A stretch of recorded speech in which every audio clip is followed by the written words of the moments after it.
बिस्मिल्लाहिर्रहमानिर्रहीम, अस्सलाम वालेकुम। कैसे सब दोस्त? वेल जनाब, आज की जो वीडियो है इस पे हम दोबारा डिस्कस करेंगे। मैंने आज से 7-8 माह पहले भी ये वीडियो डाली थी कि करंट सिचुएशन क्या है, लेकिन अभी रिसेंटली जो एक टाइम चल रहा है, जिस तरह इन्फ्लेशन बढ़ा है, जैसे प्रॉब्लम्स आ रही हैं फॉरेनर्स के लिए तुर्की में, तो एक दफ़ा मैंने दोबारा सोचा कि इसके ऊपर फिर करंट सिचुएशन के ऊपर एक वीडियो हो जानी चाहिए, ताकि अब जो लोग आने का सोच रहे हैं उनके पास एक वाइज राय हो, अपने सोचने का एक पॉइंट हो कि अच्छा यार ये चीज़ें चल रही हैं, अभी जाना चाहिए या नहीं जाना चाहिए। मैंने इसमें 7-8 पॉइंट्स पे रख लिया हुआ है। इन्फ्लेशन हम मतलब इस वीडियो में हम बात करेंगे इन्फ्लेशन रेट के ऊपर, रूटीन लाइफ जो तुर्की में चल रही है उसके ऊपर, गवर्नमेंट रिस्ट्रिक्शन जो फॉरेनर्स के हैं अगेंस्ट उसके ऊपर, जॉब और बिजनेस में जो हर्डल्स आ रही हैं, जो स्टूडेंट्स को प्रॉब्लम फेस करने पड़े हैं, हम इस पर बात करेंगे। फेक वर्क परमिट्स की मार धाड़ है, इस पर बात करेंगे। स्टूडेंट्स कंसल्टेंट्स की जो एजेंट्स हैं, इन्होंने जो एक हल्ला मचाया हुआ है, इस पर बात करेंगे इस वीडियो में हम। रियल स्टेट मार्केट बड़े बड़े जैकपॉट्स के इंतजार में बैठे हुए एजेंट्स कि कोई मुर्गा आए और पिछले 6 माह और अगले 6 माह की कसर निकाली जाए, इस पर बात करेंगे। कैसे बच सकते हैं, इस पर एक प्रॉपर वीडियो मैंने बनाई हुई है, मैं अपलोड करूंगा एक आध दिन में इंशाल्लाह ताला। और जो स्कैमर्स हैं, इनके कंसोर्शियम्स बनना शुरू हो चुके हैं फॉरेनर्स के इनसे आप कैसे बच सकते हैं, इसके ऊपर वीडियोज़ में डाल दूंगा। मेरी शुरू से ये आदत रही है, मैंने कभी इसका नाम लेके टारगेट नहीं किया हुआ, लेकिन जो लूप होल्स होते हैं, जो प्रॉब्लम्स होती हैं, वो मैं हमेशा हाईलाइट करता हूँ। इस चीज़ का बड़ा मसला भी होता है कुछ लोगों को। स्टार्ट वीडियो का यहीं से करेंगे। वह तो इज़्ज़ो मंतशा व तो ज़िल्लो मंतशा, अल्लाह जिसे चाहे इज्जत दे और जिसे चाहे ज़िल्लत दे। कोई कितना भी जोर लगा ले, कुछ हो नहीं सकता, अल्लाह की ज़ात है। एनवे जी, 2024 सितंबर का महीना जा रहा है। तुर्की बहुत ज़्यादा मज़ीद गवर्नमेंट सख्त होती जा रही है। इन्फ्लेशन रेट बहुत पीक पे चलता जा रहा है। सबसे मेन चीज़ जो है, जो पहला क्वेश्चन जो लोग कर रहे हैं, व्हाट्सएप पे पूछ रहे हैं या कभी बात हो रही है किसी से भी, चाहे वो लोग रियल स्टेट के लिए पूछ रहे हों, चाहे सेटलमेंट के लिए पूछ रहे हो, चाहे गल्फ में बैठे हुए लोग अपनी फैमिली को जो पाकिस्तान से यहाँ लाना चाह रहे थे, चाहे वो पूछ रहे हो, तो पहला क्वेश्चन ये होता है कि जी डॉलर कितने जा रहा है। सो ये जो डॉलर की उड़ान है, आज 34.5 का रेट है। मैं एक छोटी सी मिसाल दूं कि आज के दिन में अगर कोई बंदा 100 लिरा तोड़वाने जाएगा तो उसको उसके अगेंस्ट एक तगड़ी अमाउंट मिलेगी। रफली 3500 लिरा लेके वो घर आएगा एक $100 के अगेंस्ट। सो इन्फ्लेशन और फिर डॉलर की उड़ान की वजह से जो इन्फ्लेशन रेट इंक्रीज कर रहा है, टू मच, कानों से धुएं निकल आए हैं इस टाइम पे। ये सिचुएशन है। ऑन एवरेज 1000 से $2000 तक आपकी रूटीन लाइफ चली गई है। आप इस इन्फ्लेशन के चलते अभी जो करंट सिचुएशन है, अगर आप किसी भी दुनिया के किसी भी हिस्से में यहाँ आते हैं, ख़ास तौर पे साउथ एशियन कंट्री से, तो ये आपके लिए अच्छा खासा तगड़ा महंगा लग रहा है। जो यूरोप से लोग आते थे यहाँ घूमने के लिए, वो थोड़ा वॉल्यूम कम हुआ है, बहुत ज़्यादा नहीं, लेकिन वॉल्यूम कम हुआ है, बिकॉज सब देख रहे हैं कि चल क्या रहा है। टूरिज्म इनका बहुत शानदार है। गवर्नमेंट का जो जोर है वो सारा मोस्टली अभी बाकी चीज़ों की तरफ है, ताकि कैसे इन चीज़ों को खड़ा किया जा सके तुर्की को दोबारा से, और ये जो एक वेव चल रही है इसमें से कैसे निकला जाए। Secondly, routine life in Turkey. मैं बहुत लंबा नहीं लेके चलूंगा इसको। सिंपली इसको आप 10x के साथ मल्टीप्लाई कर लें। जो लाइफ यहाँ 3000 लिरा में गुजारी जाती थी 2-2.5 साल पहले, आज उसके लिए 30 से 35 हज़ार लिरा चाहिए है। अगर आपका घर अपना है तो ऑन एवरेज $1000 आपको चाहिए। अगर घर आपका अपना नहीं है तो उसमें 15 से 25 हज़ार lira as per your life standard आप मजीद ऐड कर लें अपनी रूटीन लाइफ के अंदर, उस खर्चे के अंदर, अपने माहाना जो चीज़ें आपकी चल रही हैं, छोटी छोटी चीज़ें हैं, यानी ब्रेड, दूध, ये चीज़ें भी जो हैं अब आहिस्ता आहिस्ता इतना बढ़ गई हैं कि आप सोच नहीं सकते हैं कि किस लेवल का महंगाई है। लोकल लोगों का सर्वाइवल चल रहा है, उनका सिस्टम कुछ और तरह से, लेकिन जो बाहर से लोग आते हैं, ऑब्वियसली फॉरेन करेंसी को उन्होंने एक्सचेंज करना होता है और उस कन्वर्जन में डज पड़ती है। फिर यहाँ पर घर लेना, सामान खरीदना, फर्नीचर, इलेक्ट्रॉनिक्स, ये सारी चीज़ें 10x मल्टीप्लाई बाय 10x 10 गुना महंगाई हुई है लास्ट 1-1.5 साल के अंदर। तुर्की बहुत खूबसूरत है, टूरिज्म बहुत शानदार है, आएँ घूमें फिरें, लेकिन अगर आप सेटलमेंट का सोच रहे हैं, अगर आप जॉब्स का सोच रहे हैं, तो ये शायद बेवकूफ़ी होगी आज के दिन में। थोड़ा वेट करें, रुकें, देखें। मुल्क बहुत खूबसूरत है, लेकिन करंटली जो सिचुएशन है वो थोड़ा शेकी होती जा रही है कि ये कब तक चलेगा मामला।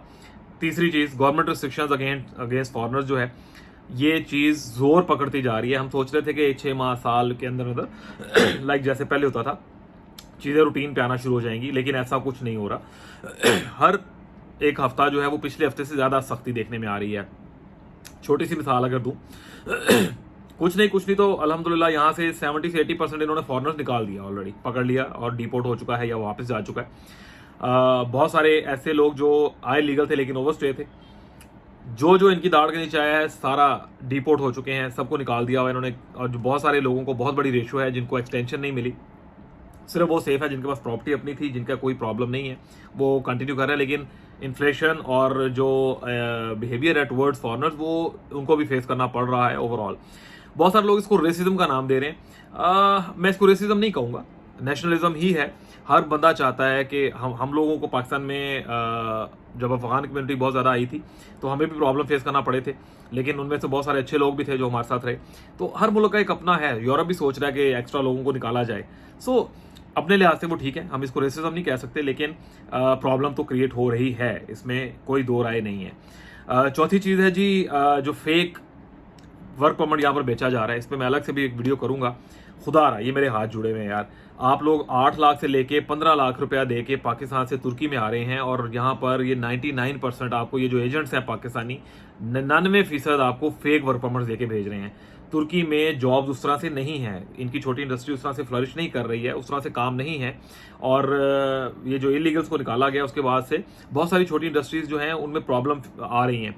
सो जो बड़ा इन्वेस्टर है वो वैसे ही बहुत ज़्यादा एम्प्लॉयज़ नहीं ले रहा है, काम उस तरह से नहीं है जैसे पहले था। पूरी दुनिया में ये एक सिनेरियो बना हुआ है। सो ये 8 से 12 लाख रुपए देके आप तुर्की पहुंचते हैं, उनमें से 70-80% ऐसे लोग हैं जिनके तो वर्क परमिट ही फेक निकलेंगे, हमारे पाकिस्तानी एजेंटों ने उनको फेक चीज़ बेची हुई है। दूसरे नंबर पे यहाँ पर जॉब्स नहीं मिलती हैं, जो ओरिजिनली आते भी हैं तो 2 माह 3 माह 4 माह बाद वो जॉब वाला उसको बंदा फारग कर देगा। अब या तो वो इलीगल हो जाएगा, इलीगल यहाँ स्टे करेगा, कोई और नौकरी करेगा, या सब पैसे उजाड़ के वापस जाना पड़ेगा Pakistan. So you need to be very careful इस चीज़ को लेके। आप अभी थोड़ा वेट करें, यूरोप की तरफ जाएं, गल्फ कंट्री की तरफ चले जाएं, लेकिन तुर्की में पाकिस्तानी एजेंट हजरात फेक वर्क परमिट्स बेच रहे हैं, मत पैसा भरें इनको, नहीं है ऐसा कुछ भी। 5वें नंबर पे जी, जॉब और बिजनेस हर्डल्स बहुत ज़्यादा है। एज ए टोल्ड यू के जॉब्स तो मतलब बहुत शाज़ो नादर। अगर 1000 बंदा आता है 6 माह में तुर्की के अंदर, तो उसमें से किसी 2-4 को जॉब मिलती है, बाकी सब एज इट इज़ अपनी जेब से पैसे खर्च रहे हैं, एजेंटियाँ कर रहे हैं, या वापस चले जाते हैं, या कुछ कोशिश करते हैं आगे दुड़की लान दी इलीगली। तो उनके साथ उनकी भी बहुत ज़्यादा सख्ती है, उनको भी पकड़ पकड़ के डिपोर्ट किया जा रहा है। So you need to be very careful, इस चीज़ को ज़हन में रखें। और दूसरी तरफ जो बिजनेस है, दो राय नहीं है इस चीज़ में। तुर्की में रहते हुए अगर आप लैंग्वेज सीख लेते हैं तो वेल एंड गुड, लेकिन अभी कुछ अर्से में हमने एक्सपीरियंस किया कि लैंग्वेज सीखने के बावजूद भी कारोबार करने में हर्डल्स आ रही हैं। सिर्फ एक चीज़ आप कर सकते हैं, आप यहाँ आएँ, छोटी इंडस्ट्री लगाएं, यहाँ से मैन्युफैक्चरिंग करें और आप एक्सपोर्ट करें। अगर आप यहाँ बैठ के यहाँ के लोगों को कम्पीट करने की कोशिश करेंगे तो आपके लिए प्रॉब्लम्स आएंगी, हर्डल्स आएंगी। बहुत ज़्यादा खुल के इस पर बात नहीं की जा सकती, लेकिन तुर्की में कारोबार बहुत अच्छा किया जा सकता है अगर आपको काम करना आता हो तो। Number 6, student consultancy agents mafia जो है छाया हुआ है इस टाइम पे। तुर्की तुर्की तुर्की तुर्की की दुड़की लगाई हुई है। जितने पैसे आप यहाँ यूनिवर्सिटीज़ में दे रहे हैं, आपके पास और ऑप्शंस भी हैं। आप गल्फ कंट्रीज़ की यूनिवर्सिटीज़ में भी जा सकते हैं, यूरोप की यूनिवर्सिटीज़ में भी जा सकते हैं। ज़रूरी नहीं है कि आप तुर्की के ऑप्शन को आप अमेरिका, कनाडा, ऑस्ट्रेलिया के साथ ही कंपेयर ना किया करें। यूरोप की बहुत सारी यूनिवर्सिटीज़ हैं जो आपको इन्हीं रेट्स पे मिल जाती हैं। या डायरेक्टली तुर्की की यूनिवर्सिटीज़ को अप्रोच करें, मेल करें, उनसे पूछें कि हमें ये एडमिशन चाहिए, ये है। और कभी भी यहाँ रेजिडेंसी का इशू बहुत ज़्यादा आ रहा है, कभी भी तुर्की में जिस भी यूनिवर्सिटी के साथ आप लेने के लिए जाएं तो आपका जिस प्रोग्राम में आप इनरोल होने जा रहे हैं पहले देख लें कि उसका मतलब स्टार्ट हो रहा है। मिड सीजन में आपको रेजिडेंसी लेने में भी प्रॉब्लम होगी। So you need to be very careful. Agent mafia के हाथों पैसा भरने से बेहतर है $100 वो आपसे वैसे ले लेते हैं, $200-400 यहाँ पे ले लेते हैं, लेकिन इन $400-500 के बदले में सिर्फ आप तुर्की पहुंचते हैं, बहुत सारे लोगों को प्रॉब्लम फेस करनी पड़ती हैं। या यहाँ के जो स्टूडेंट एक्सपेक्ट्स हैं, जो ग्रुप्स बने हुए हैं, आप डायरेक्टली उन स्टूडेंट से मदद लें। एजेंटों को पैसा भरने की जरूरत नहीं है। तुर्की में एजुकेशन बहुत आसान है अगर आपने यूनिवर्सिटीज़ को अप्रोच करना हो। सो ये एक बहुत बड़ा प्रॉब्लम है। ये एजेंट माफिया बहुत मजबूत होता जा रहा है, इनसे थोड़ा बचें जैसे भी मुमकिन हो सके। अपने तय कोशिश करें, स्कॉलरशिप्स के लिए पहले कोशिश करें। जब अगस्त सितंबर में जब एडमिशन स्टार्ट होते हैं तब एडमिशन लें, मिड सीजन में कभी भी ना लें। रेजिडेंसी में प्रॉब्लम्स होंगी, 2-2 3-3 4-4 में एक्स्ट्रा रुकना पड़ेगा, बहुत सारी प्रॉब्लम्स हैं, स्टूडेंट्स आपको ज़्यादा बेहतर बता सकते हैं। नंबर 7, रियल एस्टेट मार्केट के घपले और जो करंट सिचुएशन है। मार्केट गिरी नहीं है, टूटी नहीं है, लेकिन हो क्या रहा है इस बढ़ती हुई महंगाई की वजह से और डॉलर की बहुत ज़्यादा तेज़ उड़ान की वजह से तुर्की ने क्या किया, ये सब लोगों का क्वेश्चन है। ये मेन चीज़ आप ध्यान में रखिएगा। टर्किश गवर्नमेंट ने अपना इंटरेस्ट रेट बहुत हाई कर दिया, वो 40 को क्रॉस कर चुका है। तो आपको 1 लाख के ऊपर अगर 40-45 हज़ार साल का गवर्नमेंट दे रही है, तो लोगों ने अपनी गाड़ियां बेच के, गोल्ड बेच के, प्रॉपर्टीज बेच के, पैसा बैंकों में अपना जो है वो रखा हुआ है और उसके ऊपर इंटरेस्ट ले रहे हैं। उसकी वजह से रियल एस्टेट मार्केट रुकी हुई है। ऐसा नहीं है हमारा एक शहजादा बड़ा शोर मचा रहा था, डूब गई, जमीन बोस हो गई, ऐसा कुछ नहीं है। आप आज के दिन में एक अच्छी प्रॉपर्टी लेने के लिए जाएंगे तो जो अगर $5.5 लाख की थी, वो आज भी 5.5 डिमांड करके आपको 5.5 में दे देगा अगर जरूरतमंद होगा। हाँ, जो प्रोजेक्ट्स हैं, चाहे वो गवर्नमेंटल हैं, चाहे वो आम नॉर्मल है, प्रोजेक्ट्स के अंदर अभी भी आपको 10-15% नीचे मिल रहा है। लेकिन 10-15% ना, वो 50% टूट गया, 40%, ऐसा कुछ नहीं है। मोस्टली लोगों ने अपनी प्रॉपर्टीज रोक ली हैं, वो वेट कर रहे हैं। सबको पता है अच्छा यार ये नवंबर दिसंबर तक चलेगा, या हो सकता है अगले साल फेब तक चला जाए, उसके बाद ये चीज़ें रिवाइव होना शुरू हो जाएंगी। तो इतना टाइम आपको या तो होल्ड कर लेना चाहिए या अदर अपॉर्चुनिटीज़ को देखना चाहिए। यहाँ पर अगर आप पहुँचते हैं तो पिछले 8 माह से एजेंट सारे भुखे मार रहे हैं, दफ्तर बहुत बड़े बड़े बना लिए हैं, कंसोर्शियम्स बन रहे हैं, लेकिन जितना बड़ा खर्चा है उतना ही बड़ा खांचा और जो है ना तलवार आपके गर्दन पे या टांगों पे मारी जाएगी। लाख वाली प्रॉपर्टी 1.5 में बेची जाएगी, 1.25 में बेची जाएगी। और आप यहाँ तुर्की में मार्केट पकड़ना बड़ा आसान है, लेकिन अगर आपकी अपनी वर्किंग प्रॉपरली हो। मैं एक वीडियो डाल रहा हूँ, उसको आप सुनिएगा। उसके ऊपर मैं बता ही रहा हूँ इंशाल्लाह ताला कि प्रॉपर्टी बाय कैसे करनी है, स्कैम से कैसे बचना है, और कैसे सिटीजनशिप की डील में $40 से $50,000 फाइनल रेट के बाद माइनस करवाना है। एजेंट की गेम खत्म कर दूंगा मैं इंशाल्लाह ताला तुर्की में। वो प्रॉपर्टीज जो आपको फाइनल, चले मैं इसमें भी ऐड कर देता हूँ, कोई भी बड़े से बड़ा दफ्तर आपको जो प्रॉपर्टी सिटीजनशिप के लिए किसी कंपाउंड में उसमें आपको कोड कर रहा है कि जी हम $4.5 लाख में लेके देंगे, कम टू अस, ओज तुर्क रियल्टर, उस प्रॉपर्टी में भी आपको $40 से $50,000 माइनस करवा के देगा इंशाल्लाह ताला। कैसे, वो जब आप आएंगे तो पता चल जाएगा। कोई रॉकेट साइंस नहीं है, प्रोजेक्ट्स वालों की तरफ से वो चीज़ें ऑलरेडी सबके पास हैं, तो ये सबकी कमाई है। इनसे बचा जाएगा। कैसे बच सकते हैं, क्या चीज़ खरीदनी चाहिए, कहाँ खरीदनी चाहिए, पूरा तुर्की ओपन है। सिटीजनशिप के लिए प्रॉपर्टी बाय करनी है, अगर रेजिडेंसी के लिए, उस सूरत में डिफरेंट एरियाज क्लोज हैं, आपने उनको देखना है। फिर उन एरियाज में किन इलाकों में फॉरेनर फ्रेंडली कम्युनिटी है, कहाँ पर प्रॉब्लम्स हैं, ये एक बहुत बड़ा क्वेश्चन उठ चुका है 2024 के अंदर।